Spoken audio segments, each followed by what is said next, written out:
नमस्कार, मैं बबली गोस्वामी आपके अपने channel NCERT for all exams में आप सभी का स्वागत करती हूं। हमारा जो NCERT series 6 to 12th SST chapter wise चल रही है, उसका क्लास 7th का चैप्टर 8th है आज का वीडियो। मुझे पूरा विश्वास है कि आपके हमारे channel NCERT for all exam से जुड़े रहने पर सीटेट, यूपीटेट क्वालिफाइड हो जाएगा। आप इसको बड़े आसानी से क्वालिफाई कर लेंगे। वह DSSB KVS के SST सब्जेक्ट के पोर्शन में 90 से 95% तक कंप्लीट हो जाएगा आपका सिलेबस। ओके, और इसमें भी आप अच्छा करेंगे। आज का जो हमारा लेसन है वो है 18वीं शताब्दी में नए राजनीतिक गठन। 18वीं शताब्दी में नए राजनीतिक गठन, ये आज का चैप्टर है। यदि आप मानचित्र 1 और 2 देखें, जिसको हम दिखाते हैं, मानचित्र है, ये मानचित्र है जिसमें देखिए ये चीज़ें, ये मानचित्र 1 और मानचित्र 2 दिखा देते हैं। ये है, ये मानचित्र है, ये 2 मानचित्र है 2। ओके,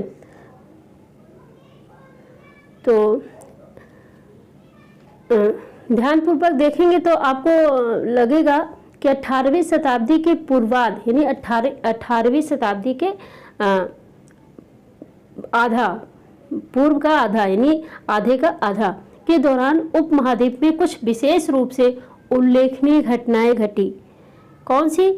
कई स्वतंत्र राज्यों के उदय से मुगल साम्राज्य की सीमाएं किस तरह से बदली, ये आप पढ़ेंगे।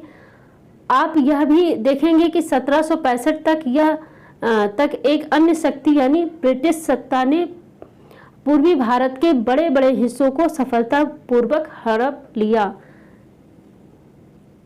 पूर्वी भारत मान लिया, जैसे ये भारत है, समझने के लिए ऐसे ही चित्र बनाते हैं हम लोग, उत्तर, दक्षिण, पूरब, पश्चिम। तो पूर्वी भारत का हिस्सा जो है, इन्होंने पूर्वी भारत के बड़े बड़े हिस्सों को सफलतापूर्वक हड़प लिया था अंग्रेजों ने। अच्छा, 6th 7th में अभी जो हम लोग पढ़ रहे हैं, तो 7th का 8th क्लास से यहाँ अंग्रेजों का जिक्र आया है। यहाँ से आप अंग्रेजों के बारे में आगे पढ़ेंगे। इसमें हम लोग क्या क्या पढ़ेंगे वो पहले टॉपिक समझ लेते हैं।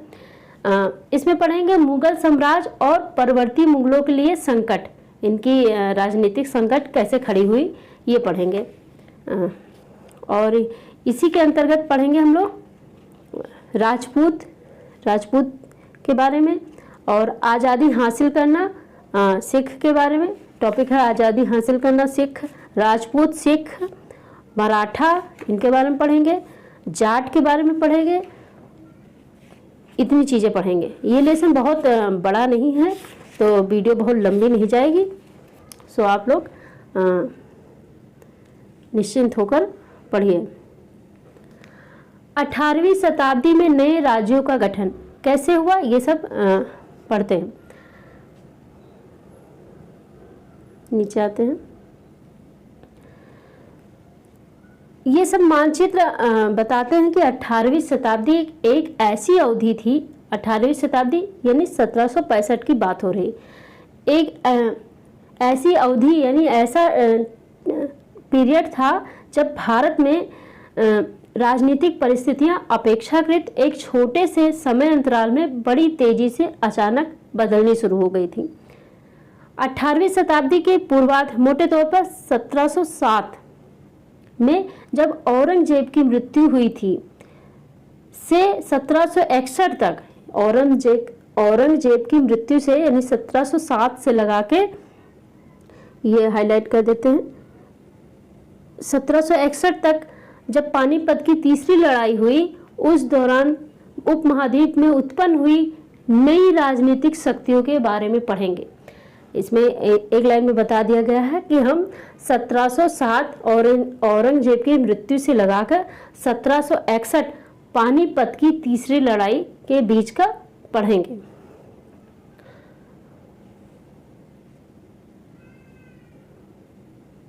ये जो मानचित्र 2 है इसमें 18वीं शताब्दी के मध्य में ब्रिटिश क्षेत्र के बारे में जिक्र है।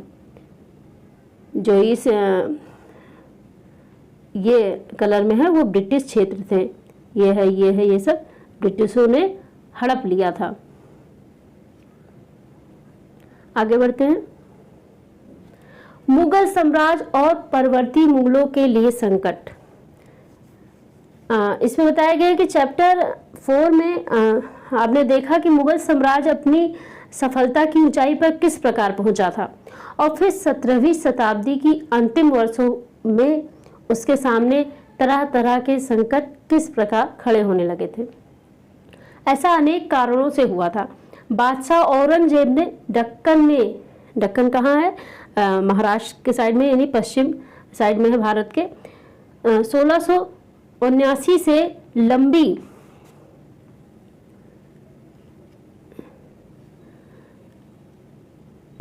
लड़ाई लड़ते हुए साम्राज्य के सैन्य और वित्तीय संसाधनों को बहुत अधिक खर्च कर दिया था।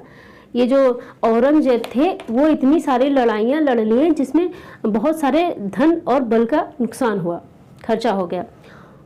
औरंगजेब के उत्तराधिकारियों के शासनकाल में साम्राज्य के प्रशासन की कार्यकुशलता समाप्त होने लगी और मनसबदारों की शक्तिशाली वर्गों को वश में रखना केंद्रीय सत्ता के लिए कठिन हो गया। मनसबदार हावी हो गए क्योंकि औरंगजेब के उत्तराधिकारी मनसबदारों को संभाल नहीं पाए। सूबेदार के रूप में नियुक्त अभिजात अक्सर राजस्व और सैन्य प्रशासन यानी दीवानी और फौजदारी दोनों कार्यालयों पर नियंत्रण रखते थे। अभिजात वर्ग के जो थे, इन्होंने कई वर्गों को दिया था। अभिजात अक्सर राजस्व और सैन्य प्रशासन यानी दीवानी और फौजदारी, दीवानी फौजदारी एक अदालत टाइप का होता है, जो लोकतंत्र में भी है। दीवानी फौजदारी अदालत दो प्रकार के अदालत होते हैं।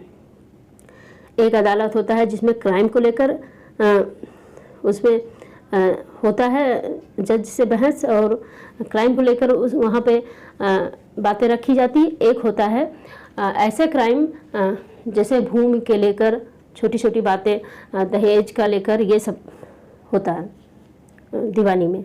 और फौजदारी में क्राइम को लेकर होता है, मर्डर है और भी जो होते हैं क्राइम। दोनों कार्यालयों पर नियंत्रण रखते थे। इससे मुगल साम्राज्य के विशाल क्षेत्रों पर उन्हें विस्तृत राजनीतिक, आर्थिक और सैन्य शक्तियां मिल गई। जैसे जैसे सूबेदारों ने प्रांतों पर अपना नियंत्रण सुदृढ़ किया, राजधानी में पहुंचने वाले राजस्व की मात्रा में कमी आती गई। अच्छा, सूबेदार जैसे अपना पैर प्रांतों में नियंत्रण बढ़िया कर लिए, राजधानी में उनके जो राजस्व पहुंचते थे वो कमी आती गई, क्योंकि वहाँ का जो शासक था यानी औरंगजेब के उत्तराधिकारी वो कमजोर थे। उत्तरी तथा पश्चिमी भारत के अनेक हिस्सों में हुए जमींदारों और किसानों के विद्रोहों और कृषक आंदोलनों ने इन समस्याओं को और भी गंभीर बना दिया। कभी कभी ये विद्रोह बढ़ते हुए करों के भार के विरुद्ध किए गए थे, कभी कभी कर के विरुद्ध थे, और कभी कभी ये शक्तिशाली सरदारों के द्वारा अपनी स्थिति को सुदृढ़ बनाने की कोशिश थी। अतीत में भी विद्रोही समूहों ने मुगल सत्ता को चुनौती दी थी, परंतु अब ऐसे समूहों ने क्षेत्र के आर्थिक संसाधनों का प्रयोग अपनी स्थितियों को मजबूत करने के लिए किया। जिस तरह से धीरे धीरे राजनीतिक व आर्थिक सत्ता प्रांतीय सूबेदारों, स्थानीय सरदारों व अन्य समूहों के हाथों में आ रही थी, औरंगजेब के उत्तराधिकारी यानी उनके पुत्र इस बदलाव को रोक ना सके। भरपूर फसल और खाली तिजोरियां, इसके बारे में पढ़ेंगे क्या है। एक तत्कालीन लेखक ने साम्राज्य के वित्तीय दिवालियेपन का वर्णन इन शब्दों में किया। बड़े जमींदार निस्सहाय और निर्धन हो गए। उनके किसान वर्ष में 2 फसलें उगाते हैं, लेकिन उन्हें दोनों में से कुछ नहीं मिलता है। उनके स्थानीय गुमास्ते एक तरह से किसानों के हाथ की कठपुतली बने रहते हैं, जैसे कि स्वयं किसान अपने ऋणदाता के वश में रहता है। जब तक कि वह साहूकार का कर्जा नहीं चुका देता, इस प्रकार संपूर्ण व्यवस्था एवं प्रशासन इतना चकनाचूर हो चुका है कि यद्यपि किसान अपनी फसल के जरिए मानो सोना बटोरता है, लेकिन उसके मालिक जमींदार को एक तिनके का टुकड़ा भी नहीं मिलता है। ऐसी हालत में जमींदार सशस्त्र सेना कैसे रख सकते हैं जिनकी उससे आशा की जाती है। वे अपने सैनिकों को जो लड़ाई के समय उनके आगे आगे चलते हैं और घुड़सवारों को जो उनके ठीक पीछे चलते हैं, पैसा कहाँ से देंगे। यहाँ पे बताया गया है कि जो जमींदार है, बड़े जमींदार, वो कैसे निर्धन हो गए हैं। किसान तो अच्छे होते गए और चूंकि जब पैसा नहीं तो वो जो है सशस्त्र सेना भी नहीं रख सकते थे, वो भी धीरे धीरे कमजोर होता गया और इससे वो निर्धन होते गए। इस आर्थिक व राजनीतिक संकट के बीच ईरान के शासक नादिर शाह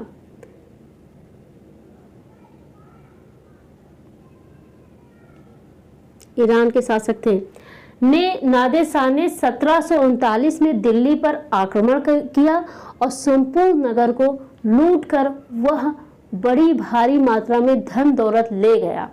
नादिर शाह कहाँ का था? ईरान का, याद रखिएगा। नादिर शाह के आक्रमण के बाद अफगान शासक अहमद शाह अब्दाली के आक्रमणों का तांता लगा रहा। इसके बाद अफगान के शासक अहमद शाह अब्दाली के आक्रमणों का तांता लगा रहा, यानी एक पर एक किया। उसने तो 1748 से 1761 के बीच 5 बार उत्तरी भारत पर आक्रमण किया और लूटपाट मचाई। अच्छा, इतनी आक्रमण जैसे अब इसने किया सोमनाथ मंदिर पर, कई बार गजनी ने आक्रमण किया, 17 बार बताया जा रहा है। तो इतने सारे इस साइड में, उत्तर पश्चिम के साइड में इतने आक्रमण हुए हैं कि यहाँ के लोग इसीलिए जो है बॉडी बिल्डिंग में ज़्यादा माहिर थे। इधर पढ़ाई लिखाई में ऐसा कहा जाता है, पढ़ाई लिखाई इसलिए दक्षिण भारत के तरफ ज़्यादा होता रहा। इधर लोग बॉडी बिल्डिंग में, लड़ाई उड़ाई में, शरीर को फौलादी बनाने में ही लगे रहे, ऐसा कहा जाता है। ये एक अलग बात है, NCERT से अलग कंसेप्ट बेस मैंने ये इसका निष्कर्ष निकाला है। नादिर शाह का दिल्ली पर आक्रमण किया है, उसका विवरण पढ़ते हैं। नादिर शाह के आक्रमण के परिणाम स्वरूप दिल्ली में जो विध्वंस हुआ उसका वर्णन समकालीन प्रक्षेपकों ने किया, यानी जो प्रक्षेपकों ने, मतलब जिन्होंने प्रत्यक्ष देखा। इनमें से एक ने मुगल कोष से जिस तरह धन लूटा गया था उसका वर्णन इस प्रकार से किया। 60 लाख रुपए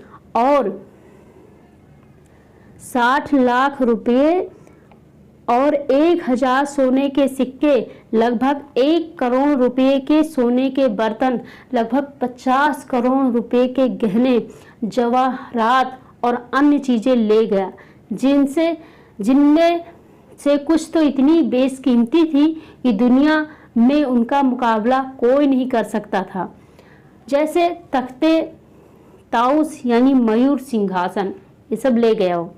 एक अन्य वृत्तांत में दिल्ली पर आक्रमण के प्रभाव का वर्णन मिलता है। जो कभी मालिक थे अब बड़ी दर्दनाक हालत में आ गए। जिन्हें कभी भरपूर आदर इज्जत दी जाती थी, उन्हें अब प्यास बुझाने के लिए पानी भी नहीं मिलता। अलग थलग पड़े लोगों को उनके कोनों से खींचकर बाहर निकाल दिया गया। दौलतमंदों को भिखारी बना दिया गया। जो शौकीन लोग कभी तरह तरह के सुंदर कपड़े पहनकर पोशाकों का नया नया फैशन चलाते थे, अब नंगे घूमने लगे। और जिनके पास जमीन जायदाद की कोई कमी नहीं थी, वे अब बेघर हो गए। नया शहर शाहजहानाबाद अब मलबे का ढेर बन गया। नादिर शाह ने तब शहर के पुराने मोहल्ले पर हमला बोला और वहाँ की सारी दुनिया को तबाह कर डाला। ये बात कही गई। नादिर शाह का 1779 का एक चित्र है यहाँ पे, यह है चित्र, ऐसा बताया जा रहा। कौन है? ऊंट, ऊंट पर बैठा हुआ है। ये नादिर शाह कहाँ का था? ईरान का। अब आगे बढ़ते हैं। लूटपाट मचाई के आगे की बात है। साम्राज्य पर सब ओर से दबाव तो पड़ ही रहा था। अभिजातों के विभिन्न समूहों की पारस्परिक प्रतिद्वंदिता ने उसे और भी कमजोर बना दिया। आपस में उनके जो अभिजात यानी क्रमी थे, आपस में ही कंपटीशन था। ये अभिजात दो बड़े गुटों में बटे हुए थे, ईरानी और तुरानी, यानी ईरान के और तुर्क मूल के। काफी समय तक परवर्ती मुगल बादशाह इनमें से एक या दूसरे समूह के हाथों की कठपुतली बने रहे, यानी जो उनको समझाता रहा उसी के चक्कर में बने रहे। बेहद अपमानजनक स्थिति तब पैदा हो गई जब दो मुगल बादशाहों फर्रुखसियर और आलमगीर द्वितीय की हत्या हो गई और दो अन्य बादशाहों अहमद शाह और शाह आलम द्वितीय को उनके अभिजातों ने अंधा कर दिया। देखा, जैसे कमजोर हुआ शासक, सबने फायदा उठाया। मुगल सम्राटों की सत्ता के पतन के साथ साथ बड़े प्रांतों के सूबेदारों और बड़े जमींदारों ने उपमहाद्वीप के विभिन्न भागों में अपनी शक्ति और प्रबल बना ली, जैसे अवध, बंगाल और हैदराबाद में।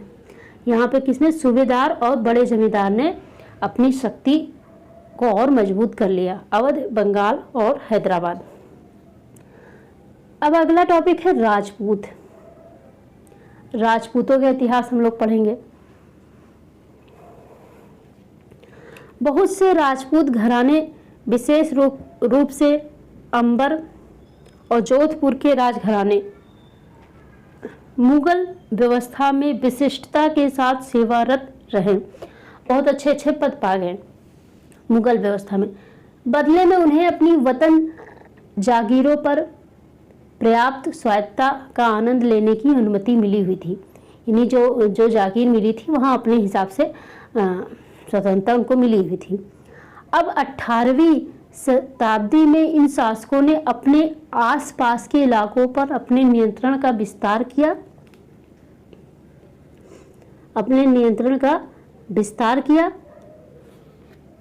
और विस्तार करने के लिए अपने हाथ पांव मारने शुरू किए। किस शताब्दी में? 18वीं शताब्दी, यानी 1761 के बाद या आसपास की बात है। जोधपुर के राजा अजीत सिंह ने भी मुगल दरबार की गुटिये राजनीति में अपने पैर फंसा लिए। ये भी गुटिये राजनीति करने लगे। नाम इसको हाईलाइट कर देते हैं,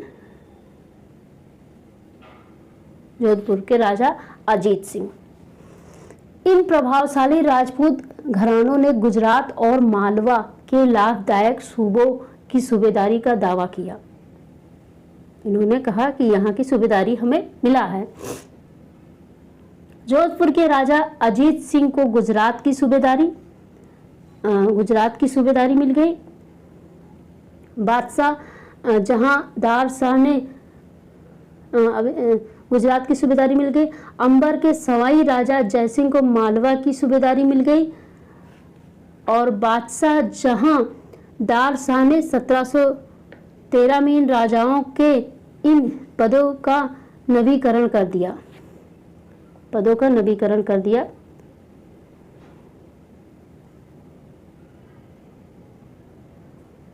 एक सेकंड।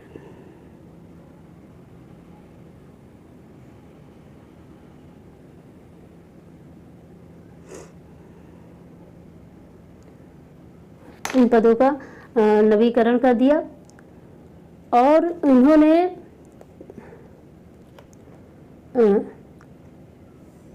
अपने वतनों के आस पड़ोस के शाही इलाकों के कुछ हिस्सों पर कब्जा करने की भी कोशिश की।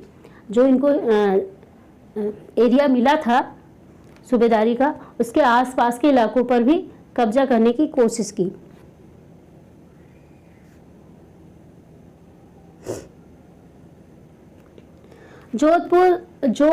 जोधपुर राजघराने ने नागौर को जीत लिया और अपने राज्य में मिला लिया।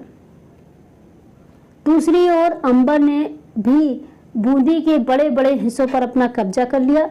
सवाई राजा जयसिंह ने जयपुर में अपनी नई राजधानी स्थापित की और उसे 1722 में आगरा की सूबेदारी दे दी गई। 1722 में राजा जयसिंह को आगरा की सूबेदारी मिल गई। 1740 के दशक से राजस्थान में मराठों के अभियानों ने इन रजवाड़ों पर भारी दबाव डालना शुरू कर दिया। देखो, सारे राजा आपस में एक दूसरे पर राज करने के लिए करते, कोई भी राजा को किसी से मतलब नहीं है, अपना विस्तार करने में हर कोई लगा हुआ है, जिससे उनका अपना विस्तार आगे होने से रुक गया। अब ये विस्तार आगे नहीं कर पा रहे हैं क्योंकि मराठा लोग जो हैं वो आ गए। पढ़ते हैं, ये पहले चित्तौड़गढ़ किला राजस्थान पढ़ लेते हैं। कई राजपूत सरदारों ने पहाड़ियों की चोटियों पर किले बनाए जो सत्ता के केंद्र बने। व्यापक किलेबंदी के साथ इन भव्य संरचनाओं में नगर, महलें, मंदिर, व्यापारिक केंद्र, जल संग्रहण संरचनाएं और अन्य इमारतें होती थी। चित्तौड़गढ़ किले में तालाब, कुंड से कुंडी बना, कुंडी यानी कुएं, बावली जैसे कई जल निकाय थे। आगे बढ़ते हैं, जयपुर के राजा जयसिंह के बारे में पढ़ लेते हैं। 1732 के एक फारसी वृत्तांत में राजा जयसिंह का वर्णन है। राजा जयसिंह अपनी सत्ता की चरम सीमा पर थे। 12 वर्ष के लिए वे आगरा के सूबेदार रहे और 5 या 6 वर्ष के लिए मालवा के। उनके पास विशाल सेना, तोपखाना तथा भारी मात्रा में धन संपदा थी। उनका प्रभाव दिल्ली से लेकर नर्मदा नद के तट तक फैला हुआ था। नर्मदा बोल दिया गया, मतलब नर्मदा नदी की बातें हो रही हैं।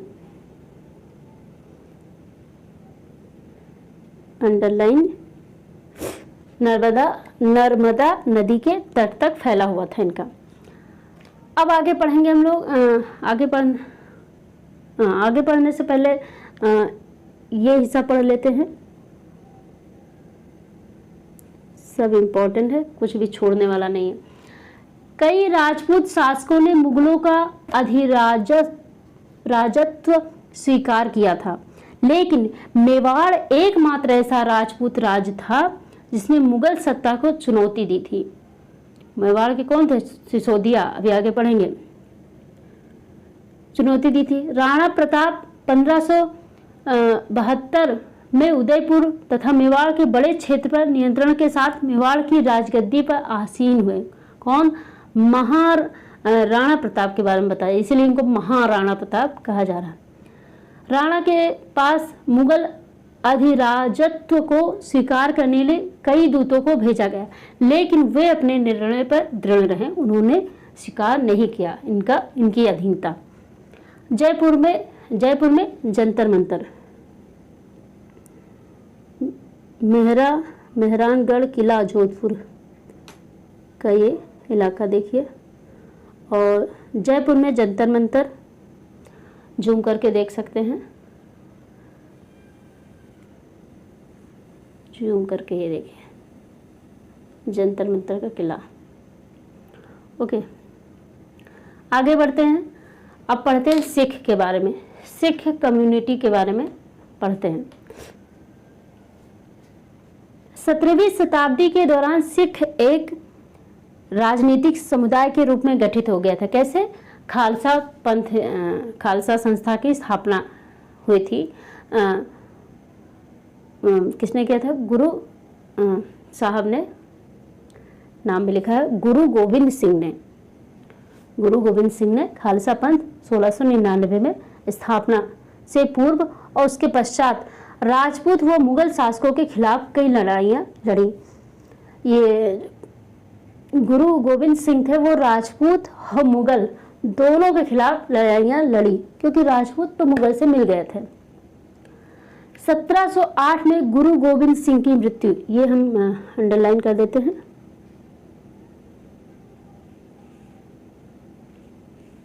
ये सारा इम्पोर्टेंट है।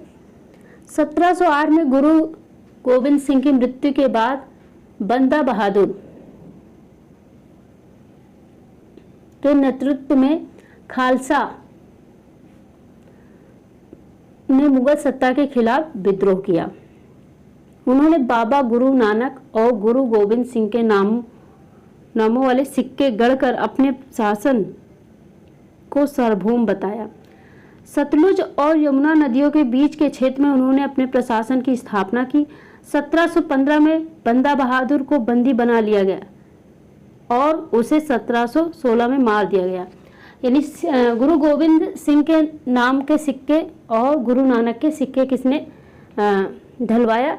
वो है बंदा बहादुर, और इसने इन्हीं के खिलाफ विद्रोह किया था। कौन? राजपूत और मुगल के खिलाफ। आगे बढ़ते हैं। 18वीं शताब्दी में कई योग्य नेताओं के नेतृत्व में सिखों ने अपने आप को पहले जत्थों में और बाद में मिसलों में संगठित किया। सिखों ने जो जत्थे बनाए, पहले जत्थों में और बाद में मिसलों में संगठित किया। इन जत्थों और मिसलों की संयुक्त सेनाएं दल खालसा कहलाती थी। ये सब सेना बनाई गई इस नाम से। क्या नाम है? पहले जत्था और मिसला। उन दिनों दल खालसा बैसाखी और दिवाली के पर्वों पर अमृतसर में मिलता था। इन बैठकों में वे सामूहिक निर्णय लेते थे। ये जो दल खालसा है, बैसाखी वाले दिन और दिवाली वाले दिन अमृतसर में मिलते थे, सामूहिक निर्णय लेते थे, जिन्हें गुरु के प्रस्ताव कहा जाता था। सिखों ने राखी व्यवस्था स्थापित की, जिसके अंतर्गत किसानों से उनकी उपज का 20% कर के रूप में लेकर बदले में उन्हें संरक्षण प्रदान किया जाता था। ये अंडरलाइन कर लेते हैं। राखी व्यवस्था किससे संबंधित है? कर व्यवस्था, सिखों की कर व्यवस्था से संबंधित है। ये हुआ इसका आंसर।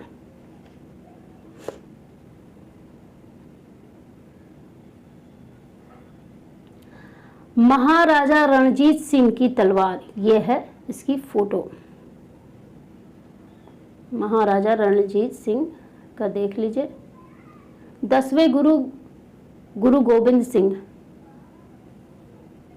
10वें गुरु गोविंद सिंह की ये है। यही 10वें गुरु गोविंद सिंह ने ही खालसा पंथ का जो है संस्था स्थापित किया था। गुरु गोविंद सिंह ने खालसा को प्रेरित किया था कि शासन उनके भाग्य में है। राज करेगा खालसा, क्या कहा था उन्होंने? राज करेगा खालसा। अपने सुनियोजित संगठन के कारण खालसा पहले मुगल सूबेदारों के खिलाफ और फिर अहमद शाह अब्दाली के खिलाफ सफल विरोध प्रकट कर सका। अहमद शाह अब्दाली ने मुगलों से पंजाब का समृद्ध प्रांत और सरहिंद की सरकार को अपने कब्जे में कर लिया था, इसलिए उसको उनसे नफरत थी। खालसा ने 1765 में अपना सिक्का गढ़कर सार्वभौम शासन की घोषणा की। खालसा ने 1765 में अपना सिक्का ढलवाया, और क्या बताने के लिए? सार्वभौम शासन की, सभी पर अपने शासन की घोषणा कर दी। सिक्के पर उत्कीर्ण शब्द वही थे जो बंदा बहादुर के समय में खालसा के आदेशों में पाए जाते हैं। वही शब्द लिखे गए हैं। क्या लिखे गए हैं? देखते हैं आगे। 18वीं शताब्दी के अंतिम भाग में सिख इलाके सिंधु से यमुना तक सिंधु से यमुना तक फैले हुए थे। यद्यपि ये विभिन्न शासकों में बटे हुए थे, इनमें से एक शासक महाराजा रणजीत सिंह ने विभिन्न सिख समूहों में फिर से एकता कायम करके 1799 में लाहौर को अपनी राजधानी बनाया। लाहौर कहाँ है इस समय? पाकिस्तान में। जब बंटवारा हुआ था तो पंजाब का और बंगाल का काफ़ी हिस्सा उसमें चला गया था। बंगाल का आज बांग्लादेश में चला गया काफ़ी हिस्सा, और पंजाब का पाकिस्तान में। और रणजीत सिंह ने सिख समूहों में फिर से एकता कायम करके 1799 में इन्होंने लाहौर को अपनी राजधानी बनाई। आगे बढ़ते हैं।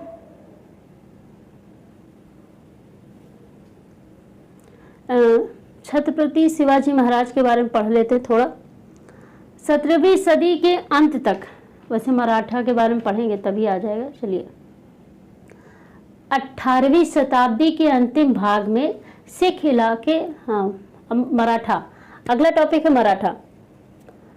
मराठा राज्य एक अन्य शक्तिशाली से क्षेत्रीय राज्य था जो मुगल शासक का लगातार विरोध करके उत्पन्न हुआ था।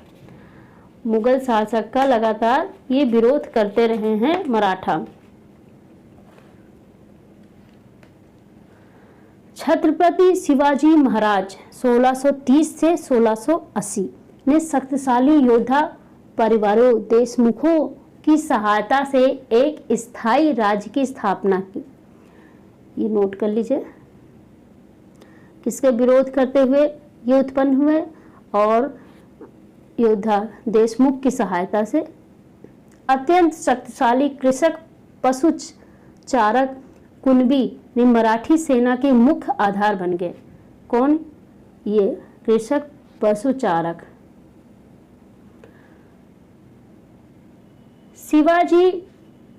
शिवाजी ने प्रायद्वीप में मुगलों को चुनौती देने के लिए इस सैन्य बल का प्रयोग किया।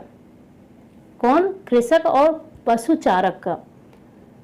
शिवाजी की मृत्यु के पश्चात मराठा राज्य में प्रभावी शक्ति चित्पावन ब्राह्मणों के एक परिवार के हाथ में रही, जो शिवाजी के उत्तराधिकारियों के शासनकाल में पेशवा, जिसको प्रधानमंत्री बोलते हैं, के रूप में अपनी सेवाएं देते रहे। पुणे मराठा राज्य की राजधानी बन गई। पुणे जो है वो राजधानी बन गई मराठा राज्य की। पेशवाओं की, ये देखिएगा यहाँ से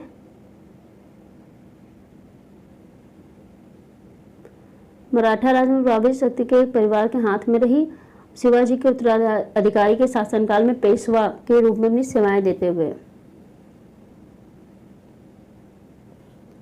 इन्होंने काट दिया। चित्पावन ब्राह्मण,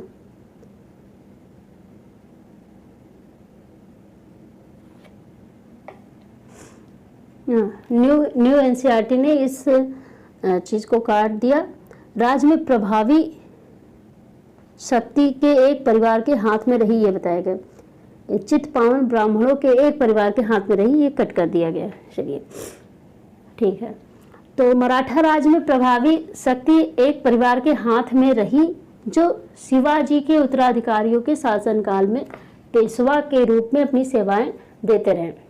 और पुणे मराठा राज्य की राजधानी हो गई। आज भी महाराष्ट्र की राजधानी जो है पुणे है। पेशवाओं की देखरेख में मराठों ने एक अत्यंत सफल सैन्य संगठन का विकास कर लिया।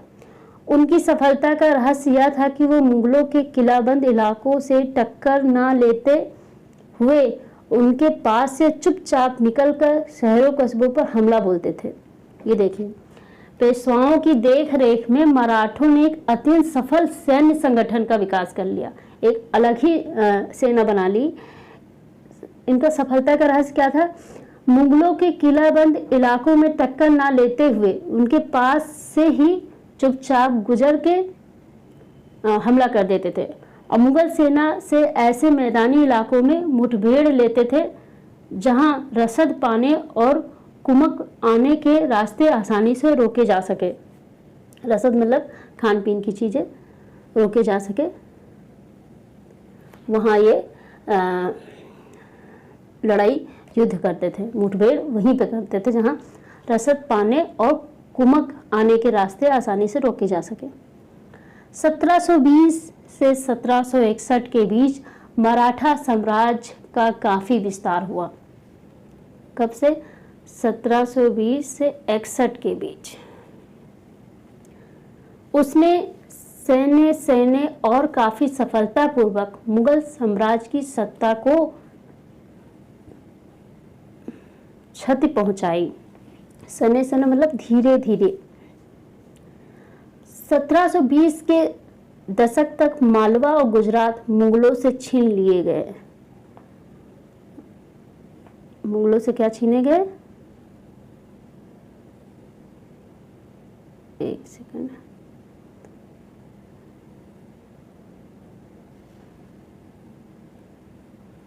मुगलों से मालवा और गुजरात छीन लिए गए। 1730 के दशक तक मराठा नरेश को समस्त दक्कन प्रायद्वीप के, ये प्रायद्वीप है जहाँ पे द्वीप पाया जाता है, के अधिपति के रूप में मान्यता मिल गई। 1730 के दशक तक मराठा नरेश को, राजा को समस्त दक्कन प्रायद्वीप के अधिपत्य के रूप में मान्यता मिल गई और साथ ही इस क्षेत्र पर चौथ और सरदेशमुखी कर वसूलने का अधिकार मिल गया। सारे राजा जो थे वो कर के चक्कर में राज्य विस्तार करते थे। राज्य विस्तार करने की यही वजह थी, उन्हें किसी पब्लिक, किसी जनता से कोई लेना देना नहीं था। भावनात्मक रूप से एक दूसरे को मतलब जनता को साथ साधने के लिए धार्मिक कार्ड खेला जाता था, लेकिन उनका मेन था कर वसूलना।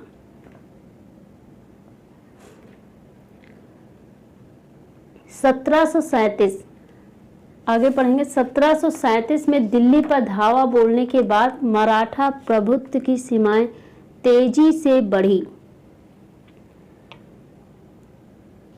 ये अंडरलाइन कर लेते हैं।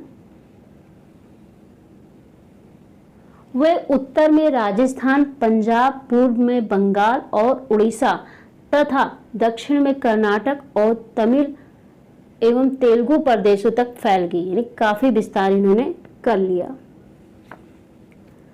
इन क्षेत्रों को औपचारिक रूप से मराठा साम्राज्य में सम्मिलित नहीं किया गया, औपचारिक रूप से नहीं सम्मिलित किया गया, मगर मराठा प्रभुसत्ता को स्वीकार करने के तरीके के रूप में उनसे भेंट की रकम ली जाने लगी। देखो, अब पूरे जगह कहाँ तक अपना नियंत्रण कर पाएंगे, तो वहीं लोगों को दे दिया गया। उनसे एक निश्चित कर मांगा गया कि ये राजधानी तक पहुंचा देना, निश्चित कर।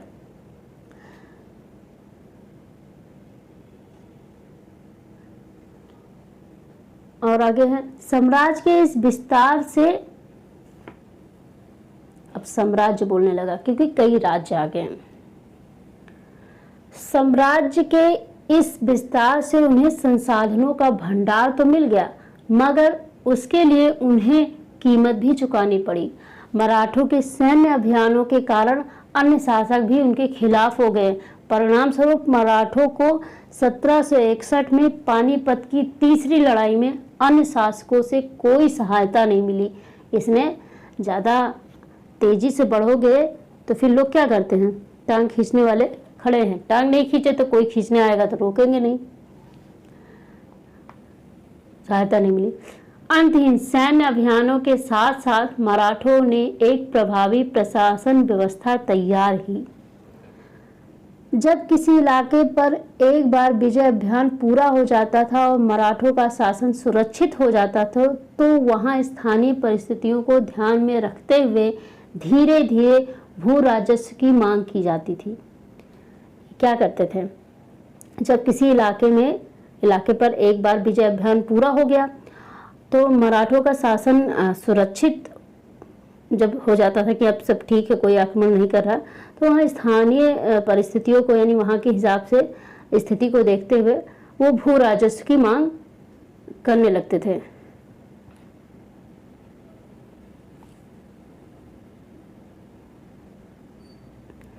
कृषि को प्रोत्साहित किया गया और व्यापार को पुनर्जीवित किया गया। इससे मराठों ने क्या किया? कृषि को प्रोत्साहित, व्यापार को पुनर्जीवित। इससे सिंधिया, गायकवाड़ और भोसले जैसे मराठा सरदारों की शक्तिशाली सेनाएं खड़ी करने के लिए संसाधन मिल सके। सिंधिया, गायकवाड़। 1720 के दशक में मालवा में मराठा अभियानों ने उस क्षेत्र पर विस्तृत स्थित शहरों के विकास व समृद्धि को कोई हानि नहीं पहुंचाई। उज्जैन सिंधिया के संरक्षण में और इंदौर होलकर के आश्रय में फलता फूलता रहा। ये शहर हर तरह से बड़े और समृद्धशाली थे और वे महत्वपूर्ण वाणिज्यिक और सांस्कृतिक केंद्रों के रूप में कार्य कर रहे थे। मराठों द्वारा नियंत्रित इलाकों में व्यापार के नए मार्ग खुले। चंदेरी के क्षेत्र में उत्पादित रेशमी वस्त्रों को मराठों की राजधानी पुणे में नया बाजार मिला। सारी बातें पढ़नी रहेगी। बुरहानपुर पहले आगरा और सूरत के बीच की दूरी पर ही अपने व्यापार में संलग्न था, लेकिन अब उसने अपने वाणिज्यिक भीतरी क्षेत्र को बढ़ाकर दक्षिण में पुणे और नागपुर को तथा पूर्व में लखनऊ तथा इलाहाबाद को भी शामिल कर लिया। यानी इनका शासन मराठों का काफ़ी लखनऊ और इलाहाबाद में भी रहा, उत्तर भारत के साइड में भी काफ़ी रहा। आगे बढ़ते हैं जाट। अब आए जाट। इसके बाद ये लास्ट टॉपिक है जाट। अन्य राज्यों की तरह जाटों ने भी 17वीं 18वीं शताब्दियों में अपनी सत्ता सुदृढ़ की।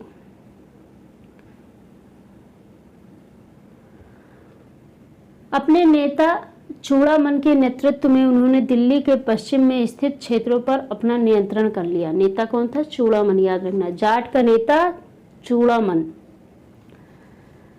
1680 के दशक तक आते आते उनका प्रभुत्व दिल्ली और आगरा के दो शाही शहरों के बीच के क्षेत्र पर होना शुरू हो गया।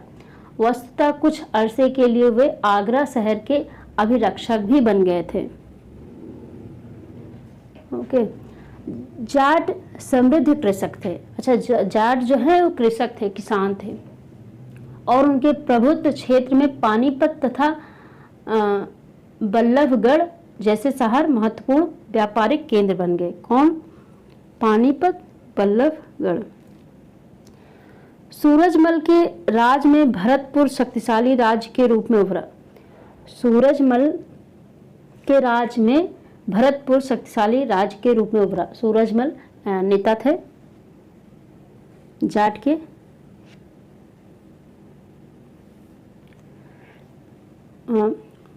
उभरा। 1739 में जब नादिर शाह ने दिल्ली पर हमला बोल कर उसे लूटा तो दिल्ली के कई प्रतिष्ठित व्यक्तियों ने भरतपुर में शरण ली। दिल्ली पर जब हमला बोला था उसने, तो इन्होंने दिल्ली के कई प्रतिष्ठित यानी धनी लोग, प्रतिष्ठित मतलब धनी लोग जो है यहीं पे शरण लिए थे भरतपुर में। कौन सी जगह? भरतपुर में शरण लिए थे। नादिर शाह के पुत्र जवाहिर शाह के पास 30,000 सैनिक थे। उसने 20,000 अन्य सैनिक मराठाओं से लिए, 20,000 अन्य सैनिक मराठाओं से लिए और 15,000 सैनिक सिखों से लिए, और इन सबके बलबूते पर वह मुगलों से लड़ा। मतलब मुगलों से लड़ने के लिए उसने यहाँ की भी सेना लेकर लड़ा, क्योंकि मुगल से ये लोग भी परेशान थे। जहाँ भरतपुर का किला काफी हद तक पारंपरिक शैली में बनाया गया, वहीं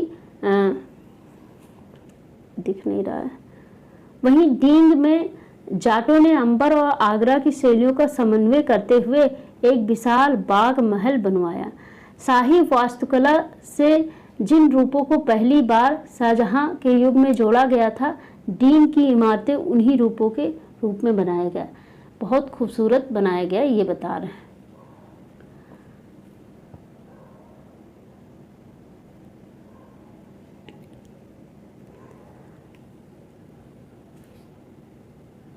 जाट का यहाँ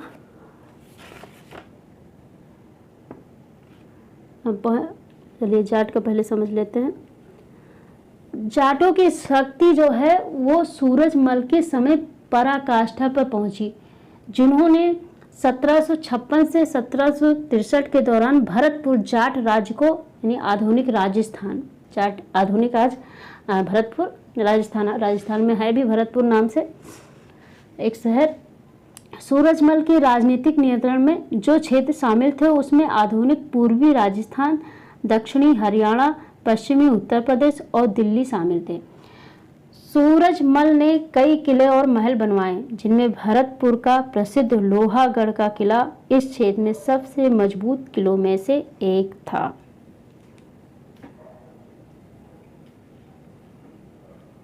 लोहागढ़ का किला ये हो गया। अब यहाँ देख लेते हैं 18वीं शताब्दी का दीर्घ का राजमहल समूह इमारत की छत पर मुख्य सभा भवन के बांग्ला गुंबद पर गौर करें। यह है यहाँ पे देखिए 18वीं शताब्दी में बनाया गया है इसको।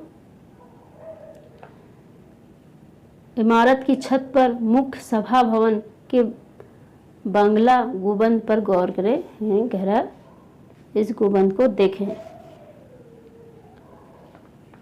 अब ये जो मराठा हम लोग पढ़ रहे थे उसमें एक चीज़ जो छूटी है उसको भी देख लेते हैं। जाट से पहले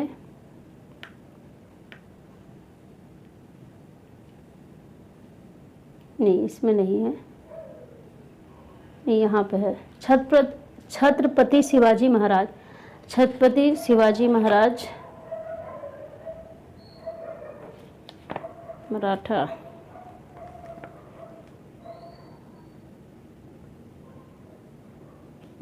ये पढ़ लेते हैं। चौथ क्या होता है? चौथ जमींदारों द्वारा वसूले जाने वाले भू राजस्व का 25%। चौथ नाम ही से पता चल रहा है। दक्कन में इनको मराठा वसूलते थे। मराठा लोग जो थे वो दक्कन में जमींदारों से ये वसूलते थे इतना कर। सरदेशमुखी, दक्कन में मुख्य राजस्व संग्रहकर्ता को दिए जाने वाले भू राजस्व का 9 से 10% हिस्सा सरदेशमुखी कहते हैं। दक्कन में मुख्य राजस्व संग्रहकर्ता को दिए जाने वाले भू राजस्व का 9 से 10% का हिस्सा सरदेशमुखी कहलाता है। और आगे है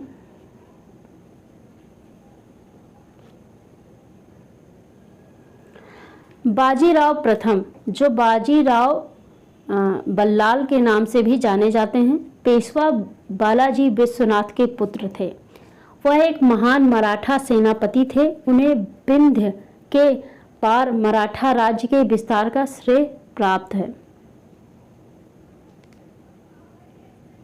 तथा वे मालवा, बुंदेलखंड, गुजरात और पुर्तगालियों के खिलाफ सैन्य अभियानों के लिए भी जाने जाते हैं।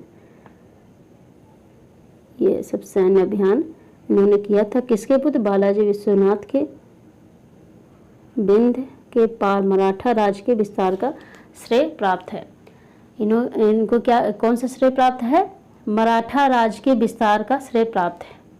उन्हें विंध्य के पार, ये विंध्याचल के पार तक मराठा राज्य के विस्तार का श्रेय प्राप्त है, ये कहा गया है। जैसे ये भारत का मैप है मान लिया, तो जो विंध्य पर्वत है, विंध्याचल पर्वत ही उत्तर भारत को दक्षिण भारत से अलग करता है। तो ये बता रहे हैं, जैसे यहाँ पे महाराष्ट्र है तो बता रहे हैं यहाँ तक फैला हुआ था। विस्तार इन्होंने किया था बाजीराव प्रथम ने। सो जाट हो गया, कंप्लीट हो गया, ये लेसन कंप्लीट हो गया। और इसमें ऐसा कुछ है नहीं, कुछ नहीं है कि जो मैं होमवर्क दे सकूं। सो आई होप आप सभी को ये लेसन पसंद आया होगा, समझ में आया होगा। और चूँकि हर एक चैप्टर जो है इम्पॉर्टेंट है और एक चैप्टर पिछले दूसरे चैप्टर से जुड़ा हुआ है। सो आप इसके जो प्लेलिस्ट बनाए हैं वो आप ज़रूर देख लीजिएगा और मुझे पूरा उम्मीद है कि आपको समझ में आ रहा होगा। और आप हो सके तो आप नोट्स बनाइए, नहीं बन पा रहा है तो आप हमारे चैनल के साथ जुड़े रहिए और आप का काफ़ी क्लियर हो जाएगा सीटेट वगैरह। और नहीं तो आप चाहें तो नोट्स ले भी सकते हैं। 499 जो व्हाट्सएप नंबर रिफ्लेक्ट हो रहा है उस पर संपर्क करके ले सकते हैं। और ये जो है SST का मिलेगा और CDP का जो है 199 में CDP आएगा। हिंदी का और इंग्लिश की तो प्रैक्टिस की ज़रूरत होती है, बस और कुछ नहीं। ओके, तो आप चैनल से जुड़े रहिए, आपका प्रिपरेशन होता रहेगा। CTET, UPTET और SST से जुड़ा अदर कॉम्पिटिटिव एग्ज़ाम्स सारे क्लियर हो जाएंगे।